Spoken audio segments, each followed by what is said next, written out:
I've heard some tales. There might be something new that you've just bought for the collection. Can you say what that is? That would be Lewis Hamilton's.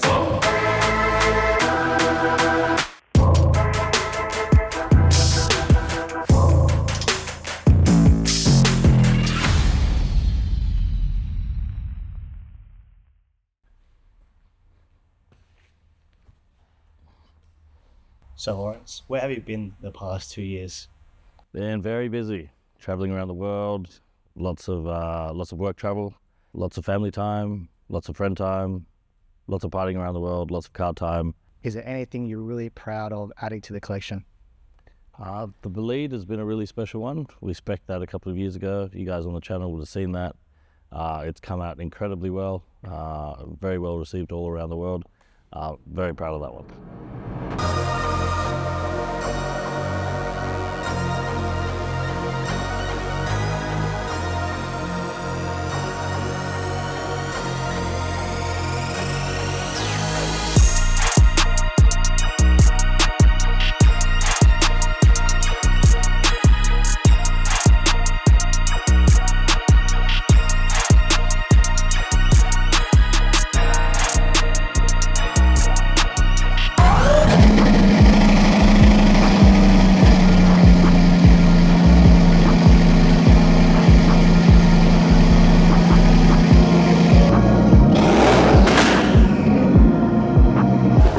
Even better than I thought it would. It's incredible. One of a kind. Yeah, barely revved it and just broke everyone's eardrums.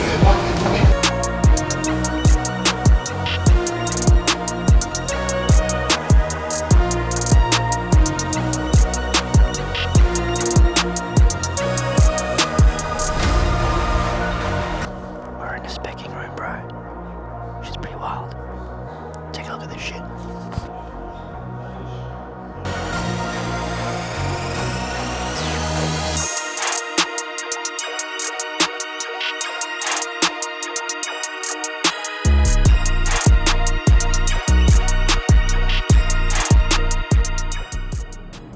Laurence, you know for specking your car is pretty wild. Now, what recently have you purchased that you would say is pretty wild in the collection? Oh, that would have to be the all hot pink inside and outside McLaren 750S. We spec'd that a little while ago, recently picked it up and it came out incredibly well. Looks beautiful in the Perth sun here. And it will have a companion. My first W1 that has been spec'd is exactly the same, so it's going to be pretty wild. We've been waiting a while for this.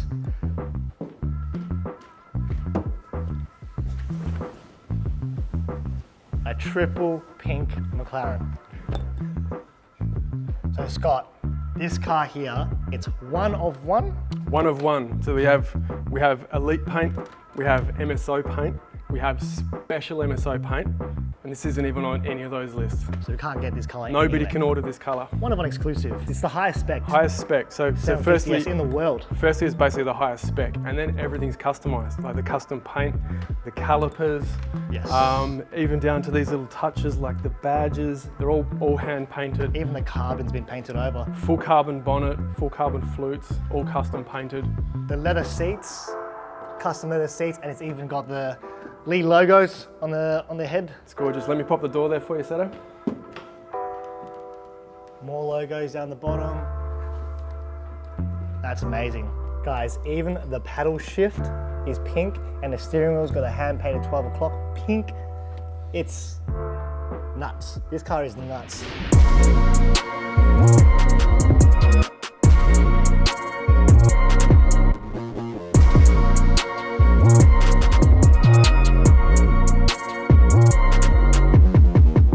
There's one more little thing that we have. Of course, there's the matching key tag. That's bad. All right, time to take it home. Leo? Yep. He's taking it back to the collection, guys. And he's leaving me here. Yeah, you have to stay here, brother. What have you most enjoyed about picking up some cars in Europe? I've loved cruising with the boys. We had a great car collection trip with the crazy HDK SLR with the shark mouth on the front. That was for the Monaco F1. That was an awesome trip with the crew. That was very special. First look. Awesome. Holy shit. That looks sick.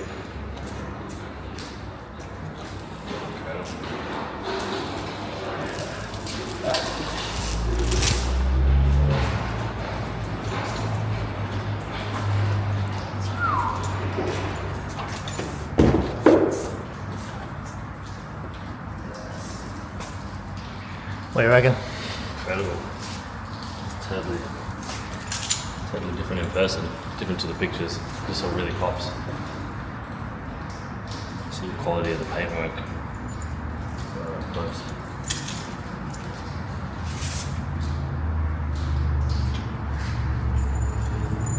Let's bring it out to the sun.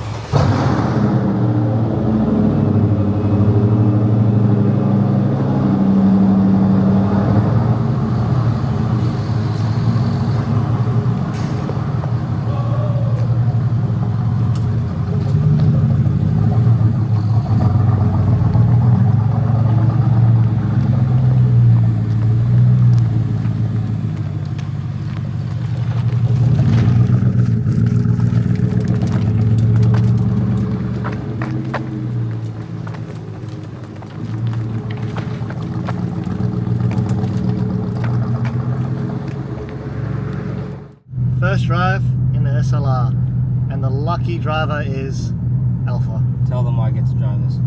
So Alpha gets to drive this car because currently everyone is too scared to drive it, aside from Laurence, because obviously he just had a surgery in his arm, so the car's actually too heavy to steer.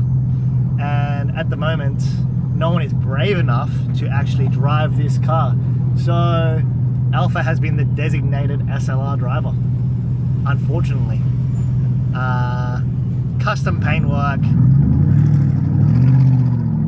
anything that happens to this car is going to be very expensive. Luckily we PPF'd it. Oh, that's good. I don't know how I always get stitched up with the cars that no one wants to drive, eh? Last year was the Bugatti, the Veyron. This time it's this monster of a thing. Man, my neck's so stiff, bro. I can't even explain it. His hands, his arms, his forearms are burning. Like no power steering. Everyone's ready.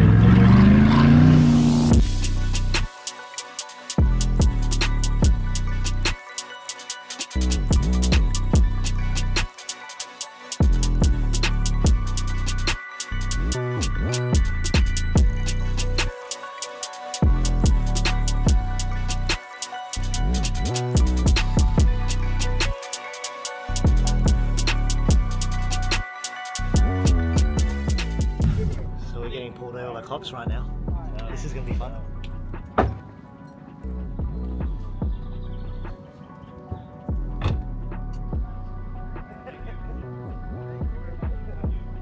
This is what happens when Alpha drives, you get pulled over.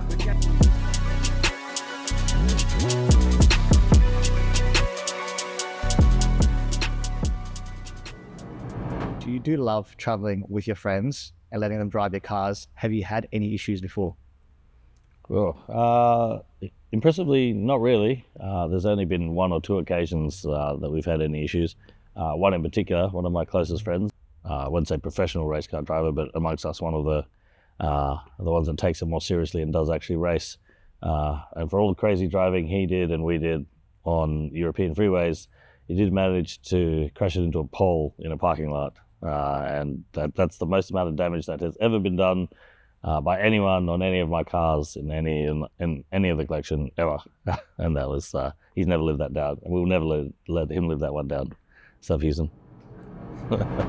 Someone erected a pole literally 10 seconds before I drove in it. Right. It wasn't my fault. So we're here fixing up their mess, and look, they're late for their massage, so they're just going to leave us here to fix their problems.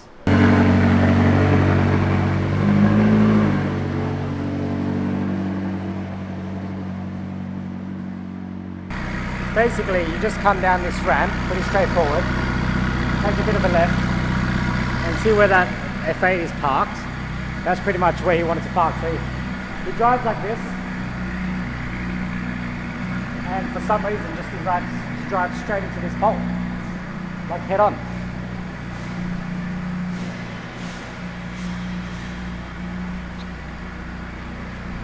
How does that work? But aside from that, I love letting my friends, family, loved ones use the cars, use the collections. Often, most of the people that use my cars in the collection are actually day ones, like OGs. Many of the people that supported and invested in BGW from the earliest days. There's a group of about 10 very old close friends from back in the day. And they're actually the ones that use it the most. There's so many cars in the collection. Without these guys using the cars, it would actually just be a waste. They would just be sitting here being unused, especially given how much I travel. So it's a win-win. We get to create some great content. The cars get used by the people that mean the most to me and that have been around the longest and supported me the longest time. And the cars get some use in the way that they were supposed to be, and we get to show the world a bit about what these things are capable of. So just like, for example, how my friends took some of the off-roading cars, the Lancelin, the Porsche Dakar and the Lamborghini Storado, really gave it some use on the sand dunes there, just like they're built for.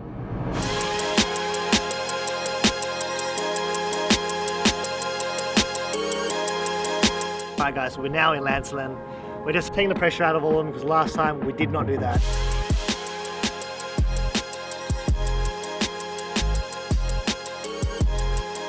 So right now, well, Alpha was the first to bog. We're in a bit of a soft sand, and then now I've bogged my car here. Is your car bogged too? we're not doing well. We're not off to a good start, but we're gonna get there. All the gear and no idea. This is why we have these boys here, the boys, Joseph and Ben, helping us out.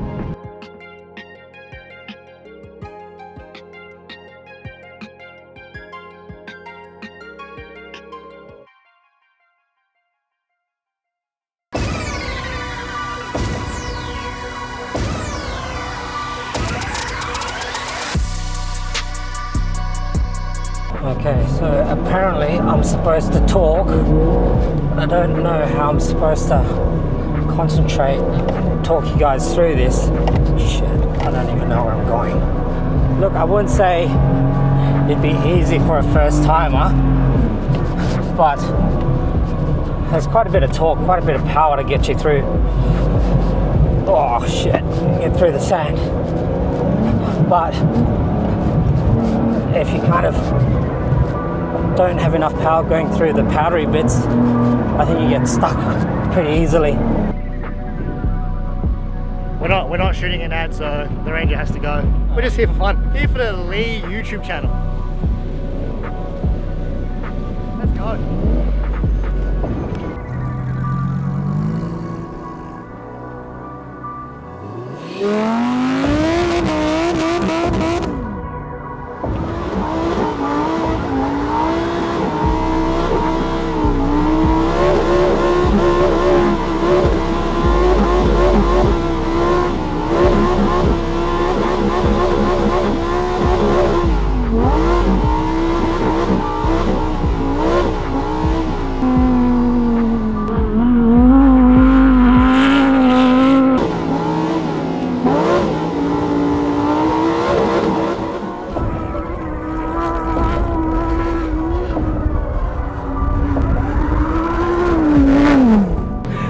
Goes. Give him the car once, hey. Abused it. And that was pretty sick.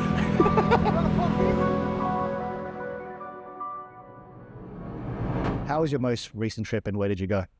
That would have been to Singapore for the F1. Went a couple of times. So I went for the F1 and then went back shortly after. It was a great event as always. Love the Singapore F1. Not an ideal result, but Ferrari's been on the up and up, improving lately, so can't complain. Alright guys, here we are on the jet, on the way to Singapore. We're there for the F1, 3 days there, Friday, Saturday, Sunday. I think we were landing about 5 p.m. Singapore time and then leave on the Monday back to Perth. So we're in and out. We're going to show you what we get up to through the F1 and even the parties that happen afterwards as well. So a little bit of insight what goes on in Singapore during the F1. So we'll see you guys in Singapore in a sec.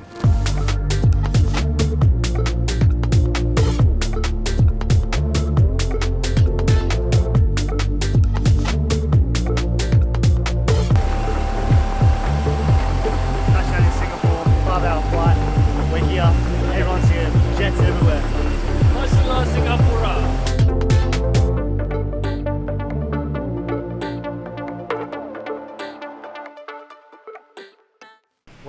package in the lounge, so might as well get some food at the buffet. Houston's been entertaining. Has he? No way. Houston's stuck. The Singaporean guy's detained. The one Singaporean guy that we have here is detained. Maybe because he didn't serve his military service, but we'll find out. Mark, when you travel with expired Singaporean passport, that's what happens. What happened? What did you do? I sang the national anthem. Apparently, I'm not allowed to depart Singapore. No way. Yeah. Oh God. Stressful. Why did these things happen to me?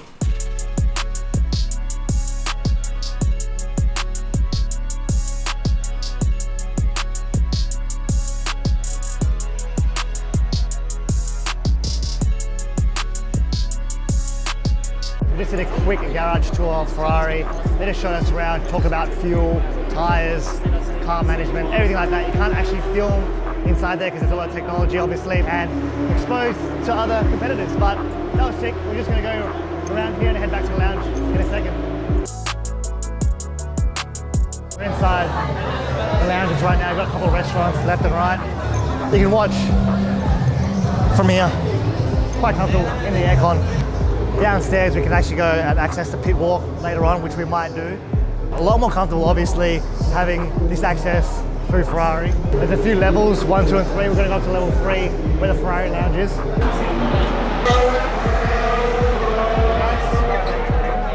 A few things here, get your food, get your drinks, charge your phone. Alright, so I'm going to take you to the top now because you're actually looking over the pits as well. Usually you can see it from the pits where you're at the Ferrari lounge, but in Singapore it's closed off, so you can't actually look over the pits. There you go, right over the track. F1 Singapore sign. Pits right underneath us right now.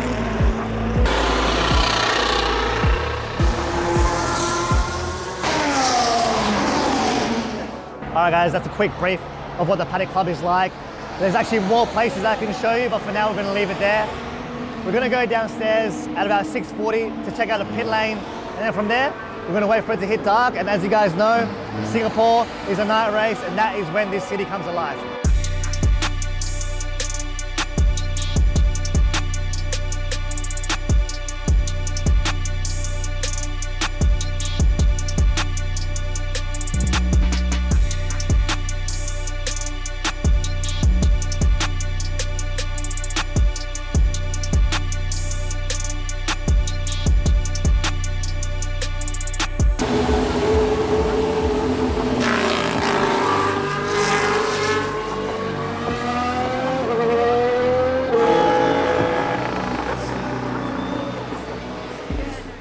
Heading to Marquee. I'm with the biggest party boy here. It's in the group, Alpha. He's taking us to the club, showing us all around, and then we'll meet up with all the boys inside in the next few seconds. Goddamn, how you do it like that? We've got our cameras taken away from us, so now we're going to use an iPhone. There's a big action today. Laurence, your 3-year contract with Ferrari is now coming to an end. What's the plans for it? The contract itself won't be renewed, unfortunately. The costs have gone up massively since 3 years ago when we first signed the contract with them. F1 has grown as a sport massively, and the Ferrari brand and profile has grown massively as well. So it's a bit uneconomical, but it was an amazing opportunity to partner with Ferrari for the last 3 years, and we've had a very positive response and been very happy with it.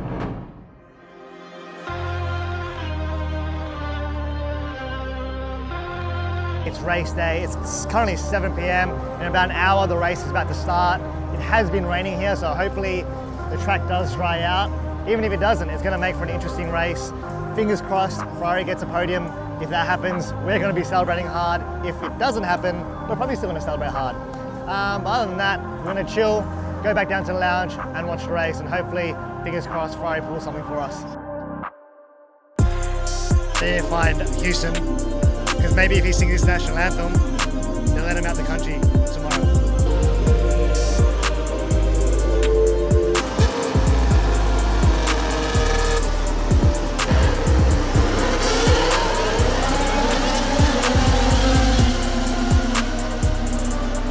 Laurence Lawrence, what do you reckon is going to happen today on the podium? Is Ferrari going to hit podium? No, probably not, but we're going to celebrate anyway. I've heard some tales. There might be something new that you've just bought for the collection.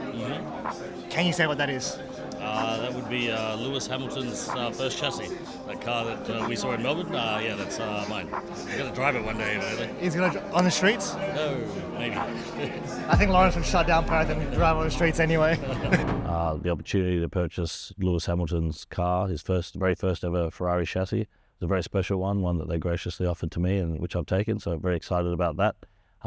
After 2 years of it being under FIA control, I'll have direct ownership of the chassis myself, and may or may not bring it to Perth and have a race of it here. Lawrence, you have a lot of cars already in the collection. Any more cars you're going to buy? Always buying cars, man. Always buying cars. Yeah, good. I think that is it. They're pretty good.